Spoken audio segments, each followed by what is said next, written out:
Next exercise 3.2, 3.1 हमारी complete हो चुकी है। अब हम 3.2 एक्सरसाइज करेंगे। तो द टेम्परेचर इन, पहले इसका थिंक एंड रिफ्लेक्ट करते हैं जो कि पेज नंबर 46 पे है।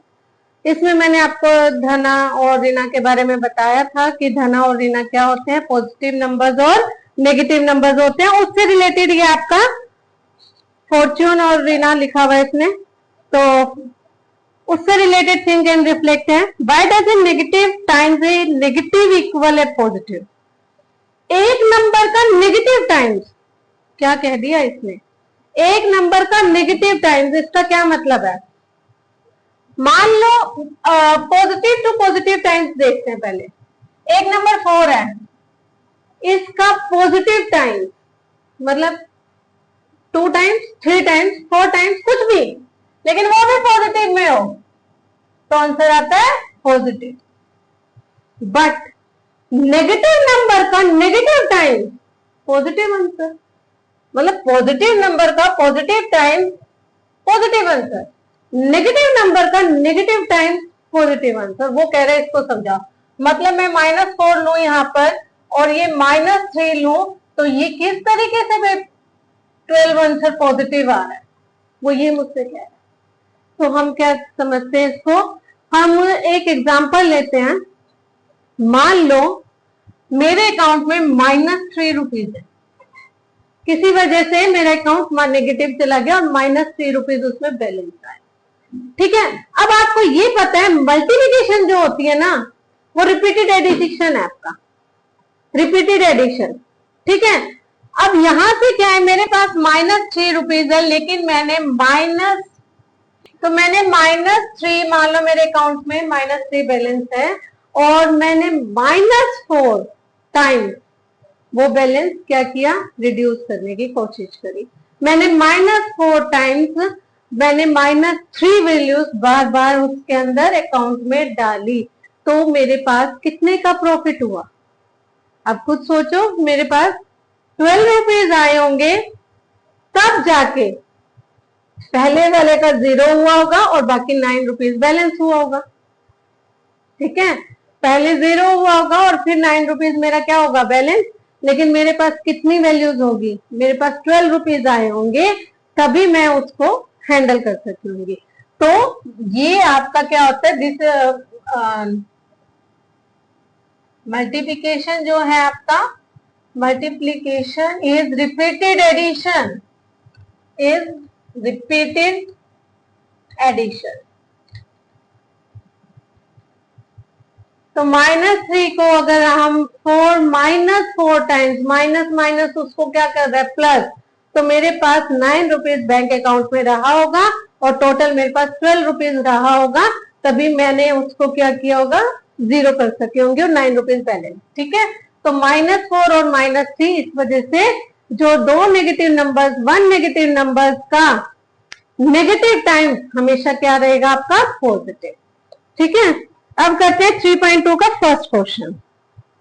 The temperature in the high altitude desert of Ladakh is recorded as 4 degree Celsius at नून।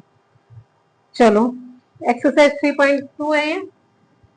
रात दिन के समय जो टेम्परेचर है 4 degree Celsius at Noon, temperature कितना है, 4 डिग्री सेल्सियस। ठीक है, फिर उसने कहा है कि by midnight it drops by 15 degree Celsius, रातों रात वो 15 degree Celsius midnight at 12 AM 15 degree Celsius वो कम हो गया। तो 15 4 - 15 हो गया, क्या टेम्परेचर हो गया, -11 डिग्री। तो रात को 12 बजे कितना टेम्परेचर रहा, -12 डिग्री सेल्सियस।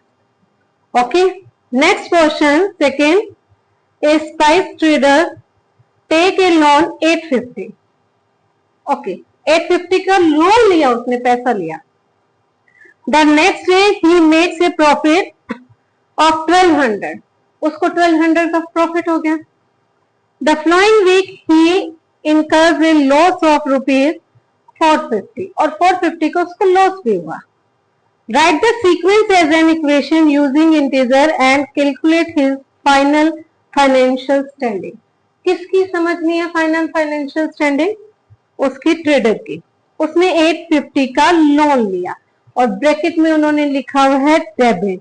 और अगर आप इसकी एक पेज पलटो तो डेबिट ऋणा मतलब नेगेटिव नंबर, ठीक है ना।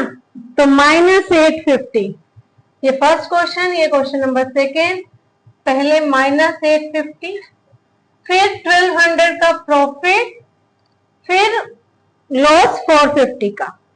ये सीक्वेंस है भाई उसका। उसने कहा था सीक्वेंस लिखो, लिख दिया। Right this sequence and equation using integer and calculate his final financial standing.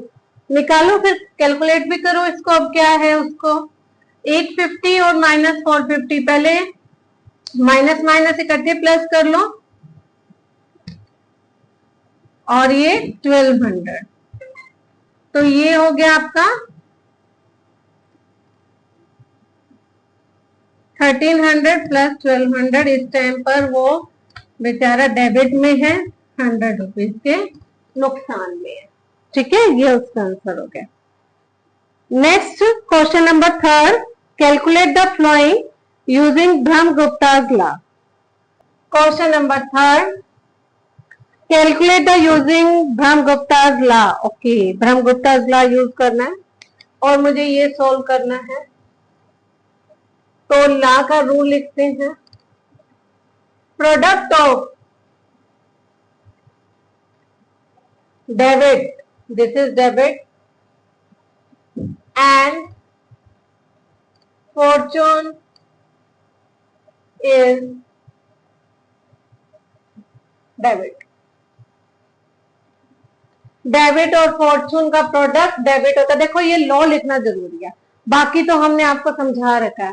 8th class में आपने चीजों को समझा हुआ है कि अगर दो साइन एक जैसे हैं तो प्लस का साइन लगा दो आंसर में, और दो अलग अलग जैसे साइन है मल्टीप्लाई में, अलग अलग है तो माइनस का लगा दो, ठीक है। तो वो भी यही कह रहा है, अगर एक डेबिट हो गया एक फॉर्चून हो गया तो आंसर डेबिट में आएगा। तो क्या आंसर आएगा इसका, -6, ठीक है। ये थर्ड का फर्स्ट पार्ट। अब करते हैं थर्ड का second part. -8 into -7 both are debit. तो इसमें क्या होगा, ला क्या है, product of debit number, product of debit number, दोनों के आगे इज फॉर्चून। दोनों के आगे सेम साइन है तो फॉर्चून मतलब पॉजिटिव साइन लगेगा।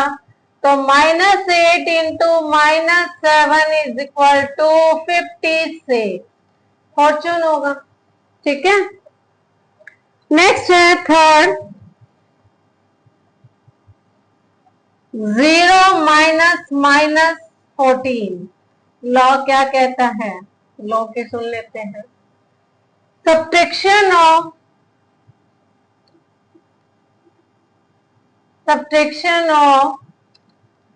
जीरो मतलब या कोई पॉजिटिव नंबर आप ये कह सकते हो, यानी कि आप इसको पॉजिटिव अगर आप देखोगे तो subtraction of Fortune, subtraction of Fortune नहीं, सब्ट्रैक्शन ऑफ आप लिखो सब्ट्रैक्शन ऑफ डेबिट, क्योंकि वो from Fortune, from Fortune, Fortune मतलब जो चीज आगे, फॉर्चून पॉजिटिव आगे लिखा जाएगा, डेबिट पीछे लिखा जाएगा। फ्रॉम का सब्ट्रैक्शन में फ्रॉम का बहुत बड़ा महत्व है। फ्रॉम के बाद वाली चीज हमेशा आगे लिखी जाती है। तो आंसर क्या आएगा, इज फॉर्चून। आंसर भी क्या आएगा, फॉर्चून में आएगा, आपका पॉजिटिव आंसर आएगा, ठीक है।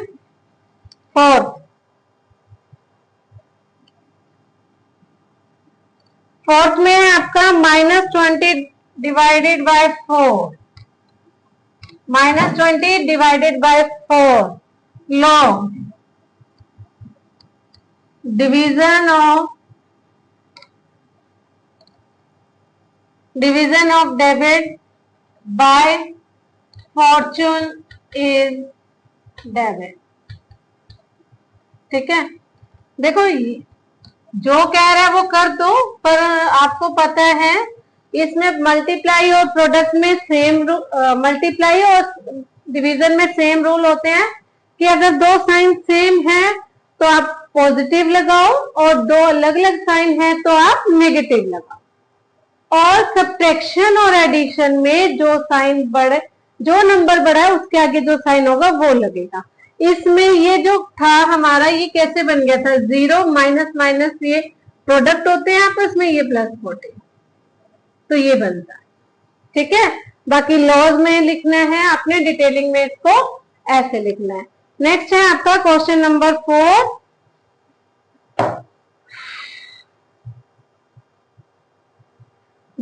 हाँ जी, तो क्वेश्चन नंबर 4 में explain using a real word example of debit, क्योंकि इसमें लिखना तो मैंने पहले ही लिख लिया इसका, तो उसने कहा कि एक रियल वर्ड एग्जाम्पल लेना है। Why subtracting A negative number, जब मैं एक नेगेटिव नंबर को सब्ट्रैक्ट कर रही हूँ, is the same as adding a positive number. तो वो पॉजिटिव नंबर को ऐड करने जैसा क्यों है कि मैं एक पॉजिटिव नंबर में नेगेटिव नंबर सब्ट्रैक्ट कर रही हूँ, फिर भी वो आंसर सेम क्यों देता है। जैसे अगर मैं 10 में प्लस 5 कर रही हूँ तब भी वो 15 आंसर देगा, और 10 में माइनस माइनस 5 करे तब भी वो 15 आंसर देगा। ऐसा क्यों है, तो रियल वर्ड एग्जाम्पल आपने देना है। तो सपोज यू है 10 रुपीज, क्वेश्चन नंबर 4 है ये। मान लो आपके पास 10 रुपीज है and your friend cancel the debit of rupees 5 rupees. ये क्या चीज है, आपके कभी फ्रेंड ने आपसे 5 रुपीज उधारा लिया, ठीक है, तो वो क्या कर रहा है, अभी आपके पास 10 रुपीज है और वो अपना डेबिट कैंसिल करवा रहा है। अब वो डेबिट कैंसिल करवा रहा है, माइनस क्यों लगा, क्योंकि अकाउंट में, आपके अकाउंट में 5 रुपए कम थे, उसने आपसे लिए थे 5 रुपए आपके अकाउंट में थे, वो कम थे।